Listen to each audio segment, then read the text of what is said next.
मेरे बच्चों, नमस्कार।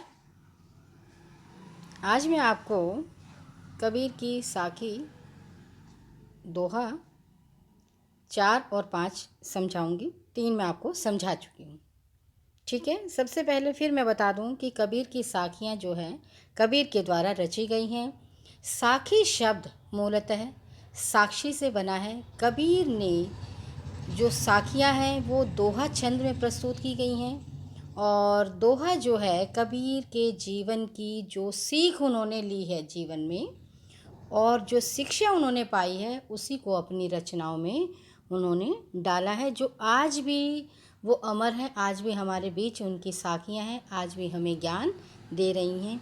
और उन्होंने जो है उस समय समाज में फैले हुए जो आडंबर थे, बाह्य आडंबर, रूढ़िवाद, हिंदू और मुसलमानों के आपस में तरह तरह के विचार बदलाव जो कबीर ने साक्षात देखे हैं और उन्हीं को ही उन्होंने अपनी साखियों में वर्णन कर दिया है। तो आज हम साखी कर रहे हैं बच्चों, साखी नंबर 4। इसमें क्या है, साखी में कबीर ने क्या कहा है। पहले वाले में तो उन्होंने जो है माला के बारे में बताया था। उन्होंने कहा कि जो है व्यक्ति जो है माला फेरना जो ढोंग है, ईश्वर की साधना जो है वो तो प्रभु को आराध्य दिखावा करने में नहीं है, हमारे अमन के अंदर ही सुमिरन करने से है। आइए अब इस साखी में, इस दोहे में पढ़ते हैं कि कबीर ने क्या कहा। कबीर घास न नींदिए। कबीर जी ने क्या कहा, घास के बारे में बताया है। घास आपने देखी होगी जो मैदान में उगती है, जिस पर हम चलते हैं। ठीक है, उसकी हमें जो है घास को कबीर जी क्या कहते हैं, न नींदिए, मलिए नहीं, उसकी निंदा मत कीजिए। ठीक है, जो पांव तले हुए, जो आपके पैर के नीचे है, आप कहोगे चुभ रही है, सूखी है, हरी नहीं है, उसकी निंदा मत कीजिए। जैसे हरी हरी घास है तो आपको उसके ऊपर चलने पे मखमल के गलीचे जैसा आनंद महसूस होता है। जब वो सूख जाती है तो आपके पैरों में चुभन देती है। तो कबीर जी कहते कि घास की भी हमें कभी निंदा नहीं करनी चाहिए, कभी हमें घास को भी छोटा नहीं समझना चाहिए। यहाँ पर कबीर जी हमें क्या सीख दे रहे हैं कि हमारा व्यवहार में जो है शालीनता होनी चाहिए।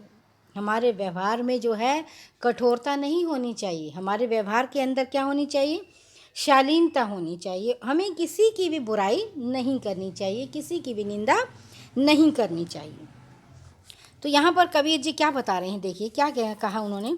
उड़ी पड़े जब आँख में, अगर हवा चलती है, सूखा तिनका जो है उड़कर आपकी आँख में उड़ के वो पड़ जाता है आपकी आँख में, खरी सच्ची बात है, खरी बात कहते हैं ना, बिल्कुल सो आने खरी, बिल्कुल सो आने खरी सच्ची दुहेली होए। दुहेली मतलब बहुत दुख देती है, बहुत परेशान करती है। क्या कहा कबीर ने, देखिए इस दोहे में कवि ने कहा हमें कभी किसी की निंदा नहीं करनी चाहिए, हमें कभी किसी को छोटा नहीं समझना चाहिए। बहुत से लोग ऐसे करते हैं कि ये जो है छोटी जात का है, छोटा है, तो उसे डांट देते हैं। गरीब लोग, मज़दूर को आपने देखा होगा, कुछ लोग अनाप शनाप बोल देते हैं, लेकिन हमें कभी भी किसी को बुरा नहीं बोलना चाहिए। अगर हम देखो मज़दूर का अपमान करते हैं, मज़दूर के बगैर क्या हमारा जीवन संभव है। हमारे मकान जो है, आलीशान मकान, भवन, स्कूल की इमारतें, बड़े बड़े कार्यालय, इनका निर्माण कौन करता है? क्या अफसर करते हैं? क्या नेता करते हैं? क्या आप करते हो? कौन करता है इनका निर्माण? इनका निर्माण मज़दूर लोग करते हैं, जिनका हमें सम्मान करना चाहिए। कभी भी उन्हें अपशब्द नहीं बोलने चाहिए, कभी उनकी निंदा नहीं करनी चाहिए, कभी उन्हें बुरा नहीं बोलना चाहिए। आप कभी उन्हें गलत तरीके से न बोलें, न कभी उन्हें डांटें, न कभी फटकारें। हमारा उनके लिए व्यवहार कैसा होना चाहिए बच्चों? बहुत उचित होना चाहिए, बहुत ही अच्छा होना चाहिए। तो घास के प्रति भी हमारा व्यवहार ऐसा ही होना चाहिए। घास के माध्यम से कबीर हमें शिक्षा दे रहे हैं। किसके माध्यम से दे रहे हैं? कबीर घास के माध्यम से। अब घास जो है जब सूख गई है, वो हवा चलती है तो आँख में गिर जाती है, तो आपकी आँख में क्या होती है?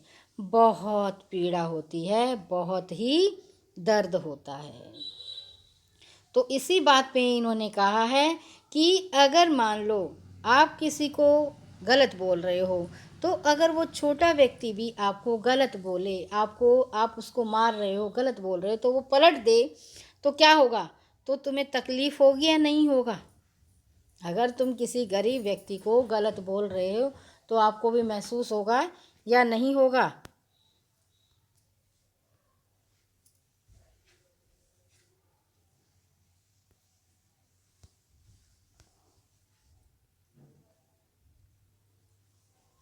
होगा ना महसूस? ठीक है। तो इसमें जो है कबीर ने सबके साथ शालीनता का व्यवहार करने की सलाह दी है। हमें किसी को भी अपशब्द या किसी की निंदा नहीं करनी चाहिए। हमें किसी को छोटा समझकर किसी का भी निरादर नहीं करना चाहिए, ये उचित नहीं है। और घास जो है उसके छोटे होने का विरोध हमें कभी नहीं करना चाहिए, न किसी छोटे व्यक्ति, साधारण व्यक्ति का हमें विरोध करना चाहिए। चलो बच्चों, पाँचवें दोहे में पढ़ते हैं। पाँचवें साखी में क्या कहा देखिए कबीर ने। जग मतलब संसार में बैरी कोई नहीं, बैरी मतलब शत्रु कोई भी नहीं, जो मन शीतल होए। अगर हमारा मन शीतल है, ठंडा है, हम किसी से बेवजह नहीं लड़ते, किसी को बुरा नहीं करते, या आपा को डारी दे, आपा होता है शत्रु को, दया करे सब कोय।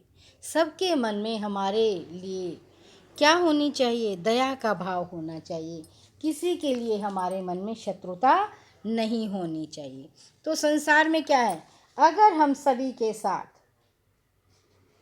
अच्छा, आपा मतलब घमंड को, आपा मतलब घमंड को त्याग दें, आपा को डारी दें, त्याग दें।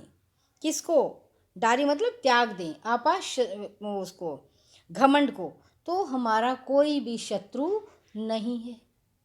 शत्रु कैसे होता है? कि जब हमारे अंदर घमंड होता है, अरे मैं ये हूँ, मैं ये हूँ, मेरे घर में ये है, मेरे घर में वो है, मैं वहाँ से आती हूँ, मैं यहाँ से आती हूँ, ये बच्चा यहाँ से आता है, ये ऐसा है, तो क्या होगा? उसमें हम जो है घमंड के कारण अपने शत्रु पैदा कर रहे हैं। किसके कारण कर रहे हैं? घमंड के कारण। जग में बैरी कोई नहीं, संसार में हमारा कोई शत्रु नहीं। अब आप देखिए, अब पाकिस्तान क्या करता रहता है? वो हमारा क्यों शत्रु है? वो हमारे लिए तरह तरह के उल्टे सुलटे जाल बुनता रहता है, तो इसलिए हम उसे शत्रु मानते हैं। ठीक है, अगर हम किसी के साथ वो नहीं करते